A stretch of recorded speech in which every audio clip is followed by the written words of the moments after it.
Hey, what's going on? Luke here, and for today's video we're going to be talking about Jayden Brailey and why I think he's being slept on this season. Now, last year he signed with the Knights. He had a pretty successful stint at the Cronulla Sharks, taking over from Michael Ennis. Currently his younger brother Blake is playing his trade at the Sharks. He's their starting hooker. But Jayden was the starting hooker. Blake was playing a bit of bench, a bit of reserve grade. But Jayden, he was the one. He's a little bit older. He obviously came through. And I thought he was a clear standout when he first came in. I thought he was really good. He's very, very solid, good defender, especially for his age. And hooker is such a hard position to come into. You don't see too many youngsters come in at 19, 20, come in and actually play all right. And Jayden Brailey, he stepped straight in. And I'm not going to say he was as good as Ennis by any means, but he came in and he held his own, and I thought he did really, really well. Then they had guys like Seguiara and stuff who come off the bench, but in terms of actual playing ability, I thought Jayden Brailey was really good, and I thought he had a really, really high ceiling.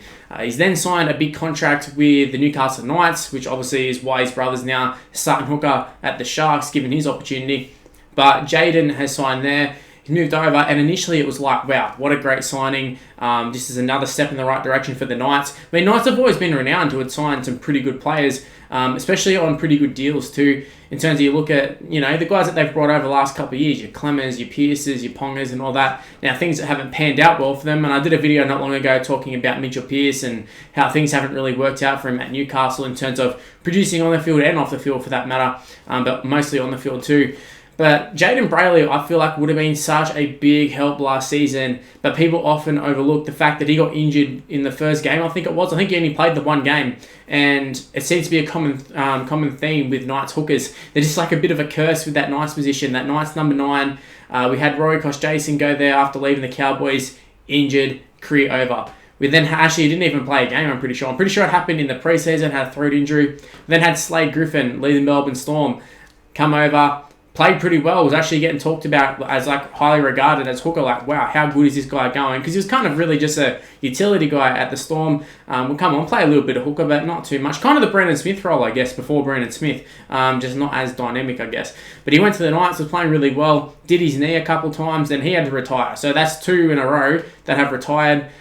So yeah, they really haven't had a hooker since Danny Buderus, and that goes back quite a while. Now, they've had guys like Danny Levi who've stepped in and not done that well, to be honest, let's be real. Danny Levi hasn't done well, and I think it's why he finds himself out of club right now. It's just never, despite the amount of games he's played in first grade, was in that era of the Knights when they were coming last, and I think he even played for New Zealand and stuff, but realistically, he doesn't really have the quality to be a mainstay in the NRL.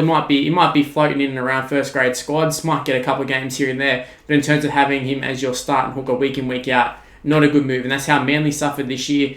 It's why the Knights have suffered. They've been trying to find a hooker and haven't been able to get one. I mean, Kurt Mann, I thought, has done quite a good job when he stepped in, but then moving him means that you haven't got a 5'8" now. So I think it's really essential that Jayden Brailey has a great season, and I think he will. I was talking about him having a really high ceiling. I mean, at one point, I was sort of looking at him as being a potential New South Wales hooker. Now, obviously, we've had a few guys come along the scene. Damien Cook's there. It's who's going to be next? Is it going to be Coruscant? It's going to be some of those sort of guys, but all it takes is a season, a couple good seasons, and you're right in the mix there. All it takes is one real season, as Harry Grant's shown, and you're back into being contention for State of Origin. I feel like he's in a great position. He's playing in a good side, a good young side too. He's also young himself. He's only 24 at the moment. So I feel like as long as he recovers from this injury quite well, which it seems to me that he is, because I was watching that Newcastle Knights Be a Player series, which is actually, I would actually recommend that. Penrith have got another good one too, but they were sort of showing him doing a bit of, so not rehab, but getting his training together,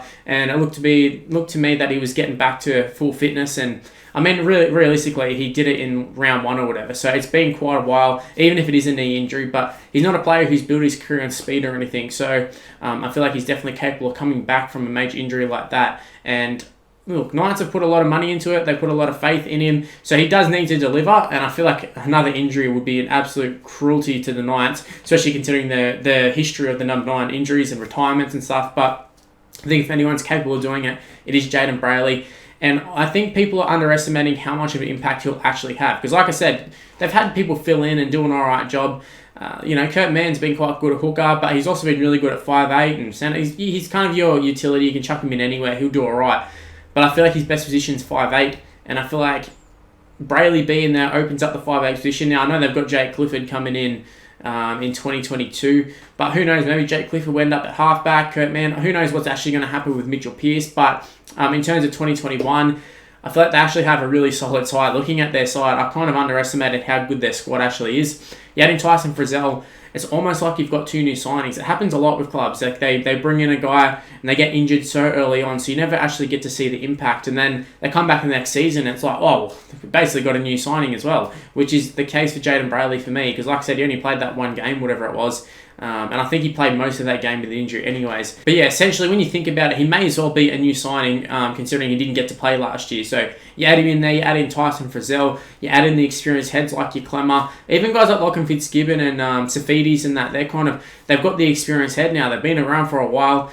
They were there during those shit years, and now they're here to sort of enjoy the better years. And even the back line looks like they've got a pretty decent back line in terms of, they haven't got big names, but they've got lots of up-and-coming players, which is quite promising as well. But you still got guys like Edric Lee, just made his Origin debut, should be full of confidence. You've got guys like that. Ponga's another year older, potentially the captain Ponga too. So I'm actually really liking this Knight side. It's just a shame the whole Mitchell Pearce situation is probably going to throw him out of whack a little bit. But just in terms of Jayden Brailey, this is the year that he needs to get his career back on track. Because like I said, he went from at the Sharks, I was like, man, this guy, he's not a prodigy, but look, he's right up there. He's going to be a good hooker for a long time. And then a knee injury happens, and we have seen a lot of players get a knee injury, and you know they continue to get knee injuries and stuff. A guy like Jacob Little is probably a good example at the Tigers. You know, it was once a promising young hooker, take over Robbie Farah, got in there, looked all right, but he just kept getting injured, and now he's kind of a guy who is maybe on his last chance at the Tigers. So Jayden Brailey can't afford to really have any long-term injuries. Have little injuries here and there, but can't have any more knee injuries, because you're going to end up one of those players who people are just going to run out of time, get sick of the injuries. And especially with the Knights, they've had injury after injury. There's only so many years you can keep signing hookers and signing new guys and then waiting around like, oh, well, this season's a write-off because we've had such and such injured. There's got to be a time where this is the year, and I feel like this might be the year that they take the next step to at least become like a solid top 8, top 4 side. Because even though they made the finals last year, I don't think they were ever really a threat. They were kind of just making up the numbers.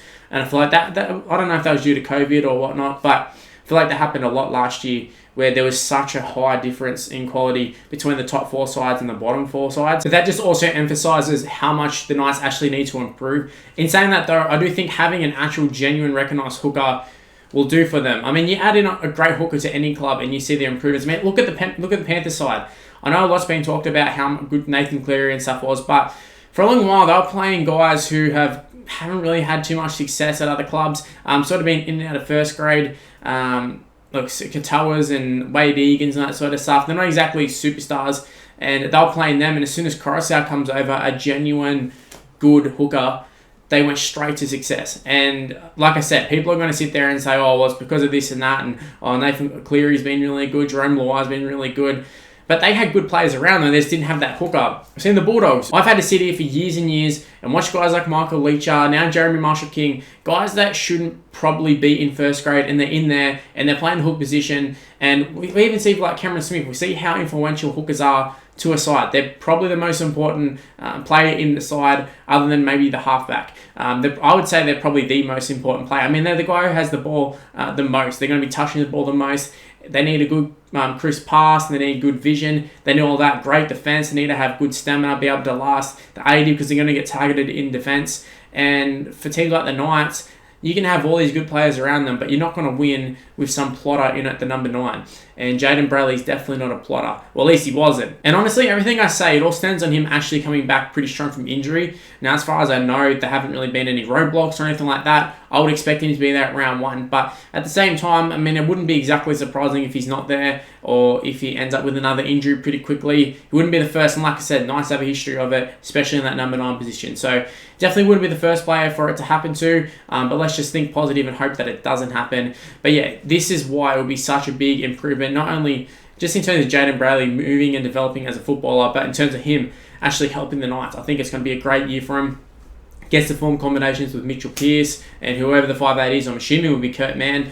but they've probably got a couple options there. But you also add in Kalen Ponga, who's another year older, another year more wiser and experienced. And I think for years and years, it's well known that the spine is the most important part. So you look at that spine, it does seem pretty strong on paper. Obviously, on paper doesn't mean everything, and especially with all the turmoil with Mitchell Pearson, like, is he going to stay? Is he going to be the captain? What's going to happen with him? Is his last year the contract?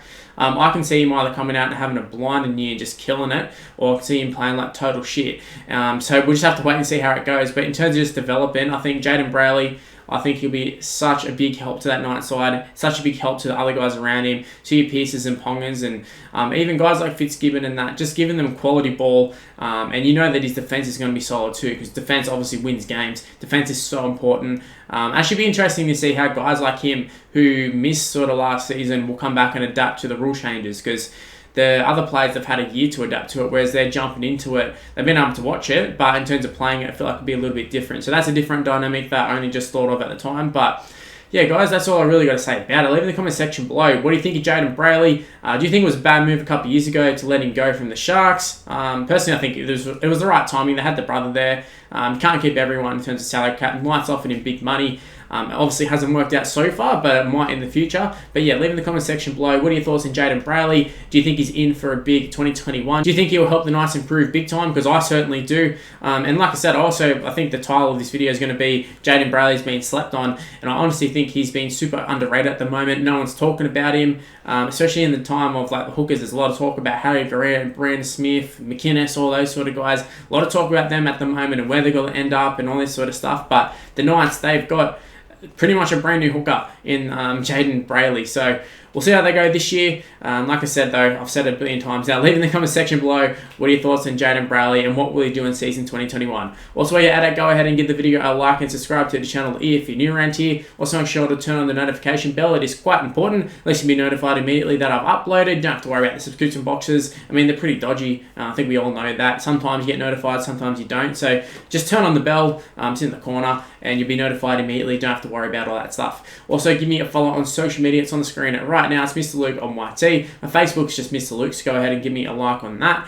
But yeah, MrLuke on YT for the rest of it, including Snapchat, so add me on that. Anyways, that's where I'm going to wrap up this video. Hopefully you enjoyed it. Stay tuned for more content on the channel. Plenty of stuff to talk about as we're getting closer to the 2021 season getting underway.